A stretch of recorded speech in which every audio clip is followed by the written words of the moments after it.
Okay, before we introduce the star of the show, we want to introduce the co-star, Mr. Lee Showard, proprietor, founder, and patriarch of all things buses and generators. So Lee's just got done dolling this up. We had to put a new fuel pump on it.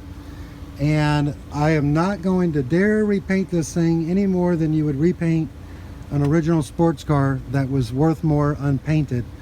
Not to compare this to a show car quality condition, but in terms of corrosion, yes, in fact it is. Because look, there's none of these things are corroded. When you go to adjust this and get it fine-tuned like we just did, all these screws and linkages work the way they are because this was never obviously exposed to the weather with a bunch of rain coming up into the generator bay. So you would want to paint one if it was all corroded and looked like crap and cover all that up, but there's nothing to hide here. There's only a bunch of stuff to show off about how corrosion free it is. Corrosion free. So this is a 1987. I'm going to test run it in a minute, but I've got other videos that extol the virtues of the 1995 Onan Marquee series, which is the quietest RV generator set ever made. And this one is about, I would say, only about 15 or 20% louder. It's almost as quiet. 6.5 kWs, big enough to run 2 air conditioners plus some. And the older they get, the more reliable they are and the fewer electronics there are to go bad. So this is probably the most reliable cast iron one that they make. We're going to test run it now and then show you the voltage.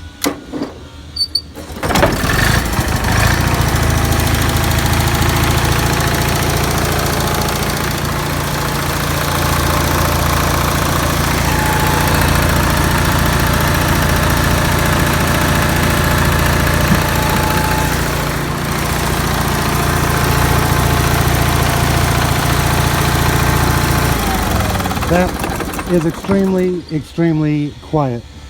How would you rate that compared to the brand new one that you just sold out of your camper? Oh, this is a lot quieter. A lot quieter, yeah. Because why? The new ones are 3,600 RPM. You cannot go in and buy an 1,800 RPM from Onan anymore. You have to go 2,000 or older. Okay, so you can always tell an unsophisticated generator shopper when the first thing he wants to ask is, how old is it? What he's really trying to ask is, how worn out is it? How many hours does it have on it? Because if it's older, it's better, because they really don't make them like they used to when it comes to the generators anymore. They built in obsolescence, started making them with lighter duty parts, started putting a button with an ECM that flashes a code whenever something isn't right. And now you have to look the code up and cross-reference it. You usually wind up taking it to Cummings for service. And it's about, on average, I've noticed from my customers, say about $500 to have them diagnose it, just to diagnose it. So if you say, just give it back to me and I'm gonna fix it myself, you're usually gonna owe them around 500 bucks. So a lot of people buy a brand new generator because it has a 3-year warranty, but over the next 10 years, the person that buys this will spend less on maintenance than the guy that goes and buys the brand new one, because this one is going to go the distance and outlive us all. 1987, baby. I think that was the year Rocky might have, or maybe that was 79. No, that was in the 70s.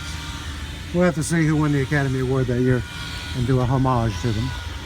So we're going to button it up. Give us a call at 727-400-2694 and be good.